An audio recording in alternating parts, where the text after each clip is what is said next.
Au printemps de 1988, des trafiquants de drogue s'étaient infiltrés parmi la population du quartier ouvrier de Dallas. Par la suite, on nota une augmentation sensible des vols et des entrées par effraction.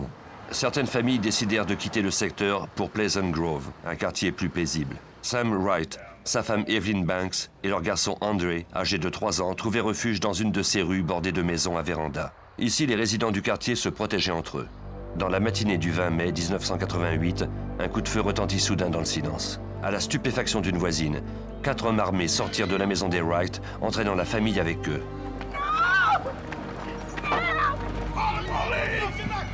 Sam Wright parvint à se libérer et à prendre la fuite.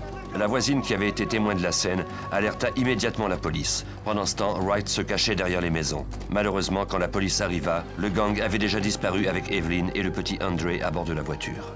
Le sergent Jerry King, du service des homicides de la police de Dallas, était alors détective. C'est lui qui répondit à l'appel. En arrivant, nous avons vu la maison à 2 étages. Pendant que nous nous dirigions vers la porte, nous avons remarqué qu'il y avait des barres anti-vol autour de l'entrée. La serrure avait été enlevée à même la porte.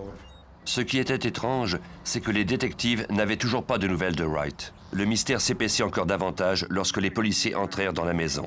Un meurtre avait été commis. Le corps d'un jeune homme gisait face contre terre dans une mare de sang. On put l'identifier grâce à son permis de conduire. Il s'agissait de David Wilburn, 25 ans. À en juger par la blessure à la nuque, Wilburn avait été tué à bout portant. On recueillit des fragments de projectiles lors de l'autopsie de la victime, mais les policiers ne trouvèrent pas l'arme à feu sur la scène. Les enquêteurs travaillèrent avec minutie et recueillirent tous les indices prometteurs. Malheureusement, il y en avait peu. Ils se mirent également à la recherche d'empreintes digitales, mais elles provenaient toutes des membres de la famille. À l'extérieur de la maison, les policiers découvrirent que la ligne téléphonique avait été coupée. La scène du crime ne donnait aucune piste qui menait aux ravisseurs, ni à l'endroit où ils avaient conduit leur victime. Ils n'avaient rien laissé derrière eux au cours de ce raid éclair. Les détectives interrogèrent la voisine qui avait alerté le service d'urgence en espérant qu'elle fournirait quelques réponses à leurs interrogations. Apparemment, Wilburn, le jeune homme trouvé mort sur la scène, était le neveu de Sam Wright. Elle ignorait pourquoi on l'avait exécuté. En interrogeant des témoins, nous avons appris qu'une Lincoln Continental blanche s'était garée devant la maison. 4 hommes en étaient sortis et s'étaient dirigés vers la demeure. L'un d'entre eux est allé à l'arrière, vraisemblablement pour couper le fil du téléphone et surveiller la porte arrière. Les détectives apprirent également que l'homme d'origine latino-américaine qui conduisait le véhicule avait rendu visite à Sam Wright à de nombreuses reprises. Personne ne connaissait cependant ses acolytes. Plusieurs questions étaient encore en suspens. Où Sam Wright se trouvait-il? Et pourquoi n'avait-il pas alerté la police à propos de l'enlèvement de sa femme et de son enfant? Une chose était sûre, une jeune mère et un garçon de 3 ans étaient entre les mains de meurtriers. Comme il n'y avait pas une seconde à perdre, la police de Dallas appela le FBI. L'agent spécial José Figueroa fut assigné à l'enquête. Les enquêtes entourant un enlèvement sont toujours traitées en priorité, et plus particulièrement lorsqu'un enfant est impliqué. Nous n'attendons pas 24 heures pour passer à l'action. Figueroa commença par tenter de retrouver Sam Wright, l'homme qui avait échappé au gang. Il découvrit que Wright était recherché depuis 3 ans suite à une affaire de drogue. Cela expliquait pourquoi il avait disparu sans demander l'aide de la police. Mais les agents du FBI avaient besoin de lui pour faire avancer l'enquête et venir en aide à sa femme et à son fils. Wright se cachait peut-être dans le quartier. Les agents ratissèrent les rues de Pleasant Grove et interrogèrent les voisins. Nous avons littéralement inondé le secteur de cartes de visite et nous avons interrogé tous les résidents. On leur demandait de dire à Sam Wright d'appeler le bureau du FBI. Comme on l'espérait, une des cartes de Figueroa aboutit dans les mains de Wright. Ce père paniqué risquait l'incarcération en appelant le FBI. Il demanda à parler à la seule personne qui pouvait l'aider, l'agent José Figueroa. Tace Bailey travaillait avec ce dernier au service des crimes d'importance du FBI à Dallas. Sam a déclaré à José qu'il ne connaissait que le prénom de l'individu qui avait commis ce meurtre, Gino. Il savait aussi qu'il avait été arrêté quelques mois plus tôt par le service de police de Mesquite pour un meurtre commis dans la vallée du Rio Grande. Sam Wright refusa de se présenter au bureau du FBI, mais promit de téléphoner à nouveau. Les agents avaient maintenant une piste. Nous nous sommes rendus au service de police de Mesquite et nous y avons rencontré le capitaine Larry Sprague. Larry savait exactement de qui nous parlions, qu'il s'agissait d'un certain Gino Camacho. Gino Camacho, 33 ans, était un trafiquant de drogue connu de la police qui faisait venir des cargaisons de marijuana distribuées ensuite sous la protection d'un petit groupe de gangsters. On savait également qu'il avait une petite amie du nom de Wanda Jackson. Le dimanche 22 mai, soit 2 jours après l'enlèvement, les agents retracèrent Wanda Jackson. Ils lui demandèrent où Gino Camacho se trouvait. Elle déclara l'ignorer. Elle ne l'avait pas vu depuis quelques semaines. Les agents avaient l'intuition qu'elle mentait. Si le FBI avait mis la main sur Wright, peut-être aurait-il pu convaincre Wanda de servir d'intermédiaire et faire croire à Camacho que Wright était prêt à payer une rançon en échange des otages. Mais les agents manquaient d'arguments convaincants qui l'auraient incité à collaborer. Il leur fallait retrouver Wright. Le lendemain, lorsqu'il appela, les agents étaient prêts à retracer son appel. Une équipe d'agents se trouvait déjà dans le centre-ville, prête à l'arrêter. L'emplacement de la cabine téléphonique ayant été trouvé, l'information fut retransmise à l'équipe en place. Quand les agents trouvèrent Wright, ils parlaient au téléphone. Ils ne passèrent pas tout de suite à l'action. Il fallait à tout prix éviter une riposte violente de la part de Wright et de ses complices. Une fois qu'ils eurent constaté que Wright n'était accompagné que du conducteur de l'auto, ils passèrent à l'action. Wright fut arrêté et mis en détention provisoire. Les agents Bailey et Figueroa commencèrent à l'interroger. Wright raconta en détail les événements du 20 mai 1988. C'était le pire cauchemar d'un père de famille. Ce jour-là, il jouait avec son fils André. Sa femme Evelyn était assise seule au rez-de-chaussée. La famille était en deuil. La mère de Wright était morte depuis peu en Louisiane. Il attendait son neveu, David Wilburn, puis devait prendre la route pour se rendre aux funérailles. Wright surveillait l'arrivée de Wilburn pour lui ouvrir. Il était un fugitif. Il avait donc fait poser des barres anti-vol autour de l'entrée en pensant qu'elle les protégerait à la fois de la police et de ses violents associés. Mais ces barreaux ne faisaient pas le poids face à la colère de Gino Camacho. Sans avertissement, les 4 hommes firent irruption dans la maison, armés de fusils automatiques. Le passé de Sam Wright venait de le rattraper. Celui qu'il appelait Gino se mit à crier et à réclamer l'argent qu'on lui devait. Wright jura qu'il ne l'avait pas. Il lui demanda de les épargner. La colère de Gino ne fit qu'empirer. Au même moment, le neveu de Wright, David Wilburn, arriva. Il ne pouvait pas arriver à un pire moment. Malgré son imposante stature, les hommes de Gino le maîtrisaient rapidement.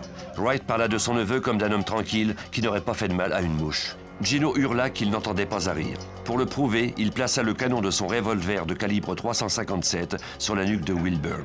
Une seconde plus tard, d'un seul coup de feu, il le tua. Impuissant, Wright vit son neveu s'affaisser au sol. Sam Wright désirait coopérer avec la police, mais il jura qu'il n'avait pas d'autres informations. Wright fut gardé en détention, mais le temps filait et la vie de sa femme et de son enfant était toujours en danger. La police de Dallas et le FBI organisèrent une campagne médiatique pour tenter de trouver des pistes dans la disparition d'Evelyn et Andre Banks. Les journaux et les stations de télévision diffusèrent des photos de Camacho. Les autorités demandaient au public de transmettre toute information sur les allées et venues du suspect. Un autre trafiquant de drogue se manifesta bientôt. David Munoz appela le FBI. C'est l'agent Bailey qui lui répondit. Munoz déclara avoir reconnu le visage du ravisseur en regardant les informations à la télévision. Il disposait d'informations qui pouvaient leur être utiles. Il demanda à Bailey de venir le rencontrer dans un motel de Dallas tard le soir. Munoz déclara connaître les complices de Camacho. Il était même prêt à livrer Camacho au FBI, moyennant certaines conditions peu orthodoxes. Munoz espérait récupérer les sommes d'argent dues à Camacho, prendre sa place dans toutes les affaires qu'il menait. Et il voulait que nous fermions les yeux. Nous avons refusé catégoriquement. Comme il était la seule piste, Bailey ne l'arrêta pas. Les agents du FBI parvinrent tout de même à lui arracher un nom clé, celui d'Eddie Blaine Cummings. Dans le milieu, Cummings était connu sous le nom de Fast Eddie. Ce dernier avait un dossier criminel. Il avait été incarcéré en même temps que Gino Camacho pour possession illégale d'armes. Cummings était présentement en liberté conditionnelle. L'agent spécial Figueroa disposait maintenant de 2 noms, Gino Camacho et Cummings. Il fit le tour des boîtes de nuit. Camacho était le genre de type à traîner dans les bars érotiques du comté de Dallas. Nous avons donc visité tous les bars de la région. Figueroa était muni de photos de Camacho et de Cummings. Le propriétaire d'un bar se rappela avoir récemment vu les 2 hommes. Cummings avait parlé d'un rendez-vous dans un restaurant de Lawton, en Oklahoma, le lendemain, à 3 heures de route au nord-ouest de Dallas. Une équipe de policiers se réunit dans le stationnement du restaurant en question le matin du 12 août 1988. Le plan consistait à attendre que Cummings sorte du restaurant achalandé et de l'isoler des autres clients. Les enquêteurs ne devaient pas le manquer. Fast Eddie était la personne qui les rapprochait le plus de Camacho.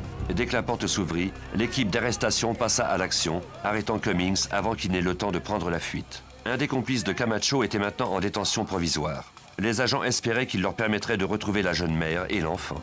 Au cours de son interrogatoire, Cummings jura n'avoir rien à voir avec l'enlèvement. Mais de guerre lasse, il finit par accepter de dire ce qu'il savait. Pour la première fois, nous avons appris exactement qui était impliqué. Il nous a donné les noms de tous les individus qui avaient participé à l'enlèvement. Cummings avoua que Camacho était impliqué. Il donna également le nom de 2 autres membres du gang, Juan Jackson et David Cook. Cook et lui avaient grandi ensemble à Stephenville, à 2 heures de route de Dallas. À sa connaissance, Cook était retourné dans leur ville natale. Cook pourrait peut-être mener Bailey et Figueroa à Camacho, ainsi qu'à Evelyn et au petit André. Les agents appelèrent Don Miller, un détective de Stephenville. J'ai appelé Don Miller et je lui ai dit que nous avions le mandat d'arrêt de Cook pour un enlèvement. Je lui ai précisé que c'était une enquête très délicate et lui ai demandé d'être discret. L'objectif était qu'il retrouve Cook à Stephenville. Don m'a confié qu'il connaissait très bien David Cook, qu'il le connaissait même depuis toujours et que s'il se trouvait en ville, il n'aurait aucun mal à le retrouver. Le 15 août 1988, le détective Don Miller rappela l'agent Bailey. Miller avait trouvé le suspect en train de travailler à l'épicerie de sa famille. Le détective accepta de le garder en détention jusqu'à l'arrivée des agents. Miller mit Cook en garde. S'il savait la moindre chose, il ferait mieux de coopérer avec le FBI. Les agents se rendirent immédiatement à Stephenville. Ils espéraient que David Cook leur dirait où se trouvaient Camacho et ses otages avant qu'il ne soit trop tard. Il accepta d'aider les enquêteurs à condition que sa peine soit réduite. Après un interrogatoire de 2 jours, le FBI disposait d'un compte-rendu détaillé des événements du 20 mai. Le jour de l'enlèvement, Camacho était allé chercher Cook et 2 autres complices. Il leur avait dit qu'il comptait aller chercher une somme qui lui était due. Camacho avait donné à Sam Wright 20 000 $ de marijuana pour qu'il la revende. Ce dernier lui avait dit se l'être fait voler. Camacho jura qu'il recouvrerait son argent. Juan Jackson ouvrit un sac et distribua des armes à feu au groupe. Leur arsenal incluait des mitraillettes et le pistolet de calibre 357. Camacho ordonna à l'un de ses complices, Larry Merrill, de couper la ligne téléphonique à l'arrière de la maison. Personne ne pourrait appeler à l'aide. Juan Jackson coupa les barres anti-vol pendant que David Cook et Camacho faisaient le guet. Ils firent ensuite irruption dans la maison et trouvèrent Evelyn Banks au salon. Camacho demanda à ses hommes de fouiller la maison, l'arme au poing. Les hommes réunirent la famille terrifiée dans le salon. Camacho était foudrage. Il les menaça de les tuer s'ils refusaient de coopérer. Camacho lui a dit de déposer le bébé sur le canapé, à côté de sa mère, et que s'il bougeait ou causait le moindre problème, il le tuerait. Gino Camacho a alors réclamé son argent en hurlant. Il disait qu'on l'avait floué et qu'on lui devait du respect. Il voulait récupérer son argent sur le champ. À travers les cris, on entendit quelqu'un frapper à la porte. Les assaillants crurent d'abord que les voisins avaient appelé la police. Camacho et Jackson se mirent en position, prêts à tirer sur l'agent de police. Lorsque David Wilburn entra, il fut immédiatement entouré par les hommes armés. Ils le poussèrent au sol sans qu'il n'oppose la moindre résistance. Camacho ordonna à Jackson de le tuer. Quand ce dernier hésita, Camacho se tourna vers Cook. En voyant que Cook refusait d'obtempérer, Camacho saisit l'arme de sa main et montra à tous qu'il n'entendait pas à rire. Plus personne ne lui manquerait de respect à l'avenir. L'interrogatoire auquel Cook avait été soumis était intense. Malgré tout, il ne se contredit à aucun moment, notamment sur le fait que Camacho avait fait feu. Ses déclarations corroboraient celles de Sam Wright. Après le départ de la maison, Camacho était furieux que Wright ait réussi à prendre la fuite, mais il décida de ne pas le poursuivre. Bientôt, des agents de police arriveraient en force à Pleasant Grove. Camacho décida plutôt de se rendre à l'appartement de Cook, où il pourrait ensuite décider quoi faire. Il désirait faire le moins de vagues possible avec ses otages. Paul Macaluso était l'assistant du procureur. Il suivait l'affaire de près. Ils craignaient les conséquences de leurs actes. 2 témoins avaient assisté au meurtre et ils ne savaient pas quoi faire d'eux. Pendant qu'ils étaient dans l'appartement de Cook, Camacho arracha l'enfant des bras de sa mère. Il entraîna ensuite Evelyn dans une chambre à coucher, où il la viola. Après quoi, il quitta les lieux pour s'occuper d'une autre affaire de drogue. Selon Cook, un nouveau membre du gang, Spencer Stanley, fut alors appelé à garder les otages pendant que Camacho et lui feraient leur trafic de drogue dans un hôtel voisin. Juan Jackson ne resta pas très longtemps sur les lieux. Il craignait d'être arrêté par la police. Il nettoya les armes à feu, prit une partie de l'argent du gang et disparut. Pendant que Stanley surveillait les otages, Cook et Camacho se rendirent à l'hôtel pour conclure la transaction. Puis, 2 jours après l'enlèvement, Camacho reçut un appel de Wanda Jackson, sa petite amie. Elle lui donna un message codé.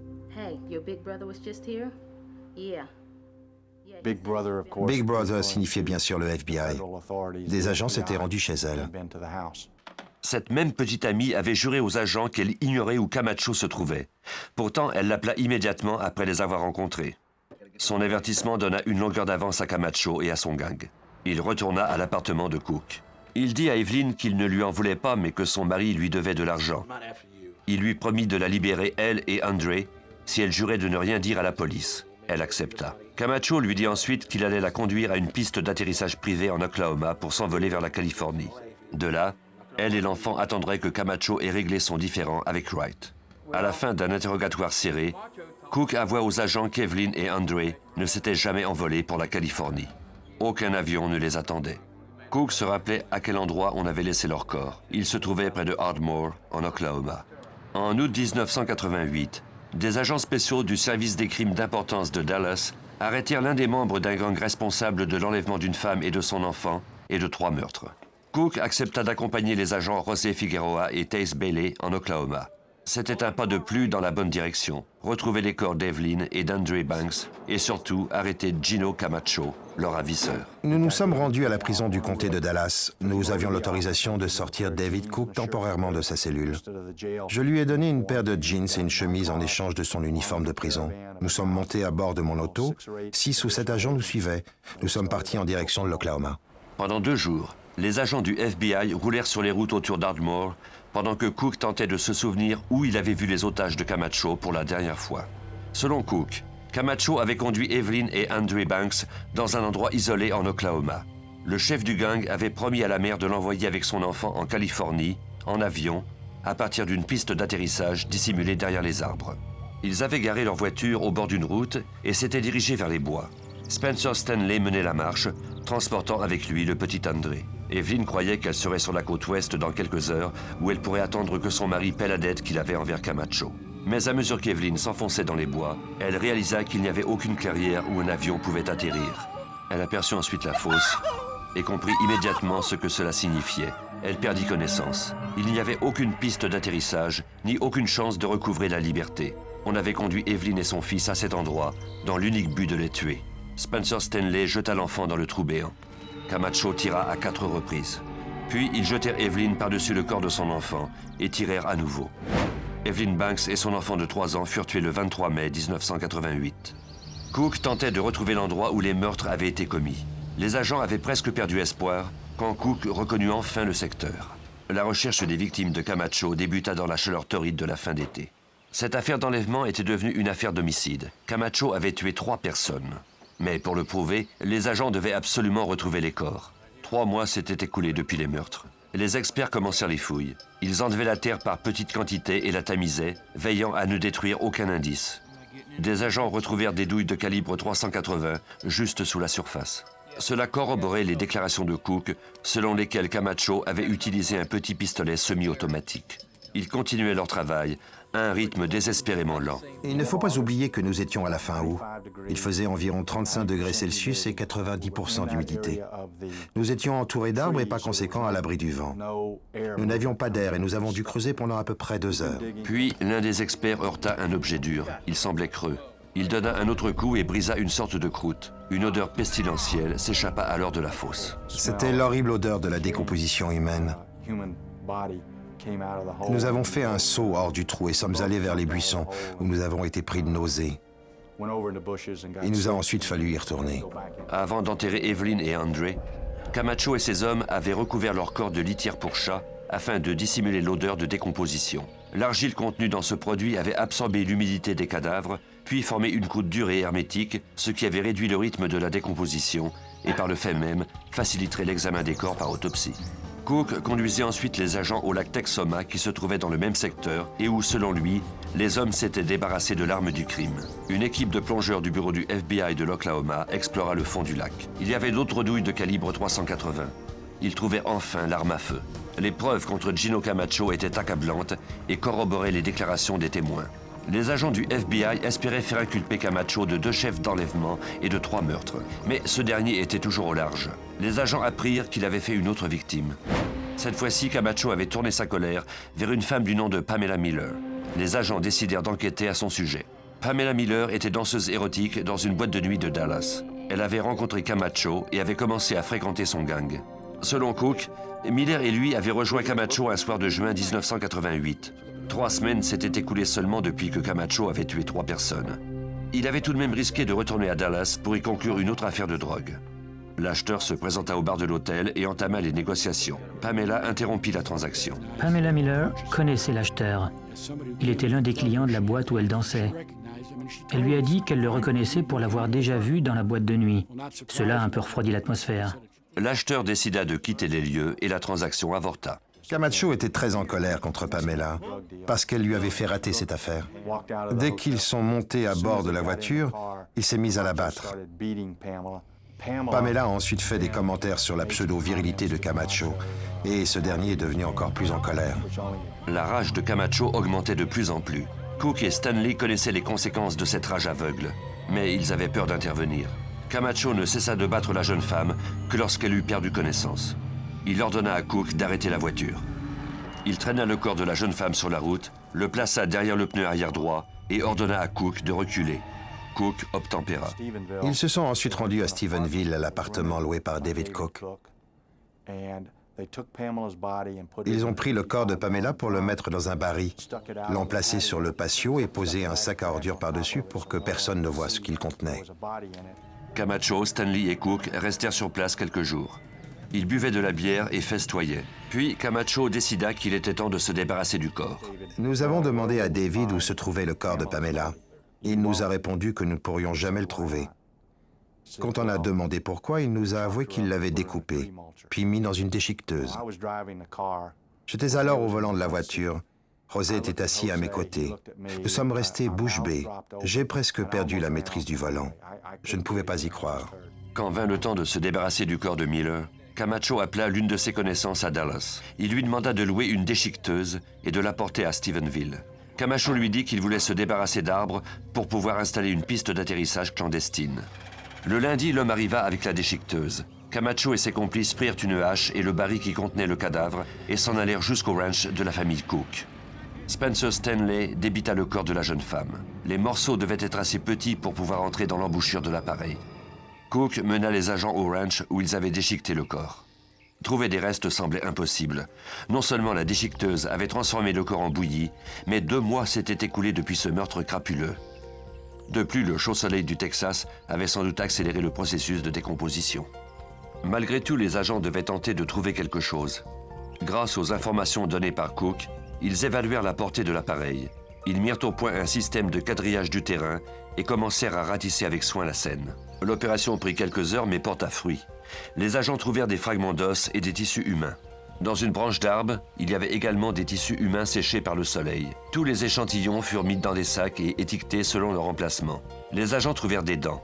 Une vérification du dossier dentaire de Pamela Miller leur permit de confirmer qu'il s'agissait bien d'elle. La découverte corroborait les aveux de Cook. Pamela Miller, 23 ans, avait été la 4e victime de Camacho en autant de semaines. Mais le meurtrier demeurait toujours introuvable, et il était une menace pour quiconque se trouvait sur sa route.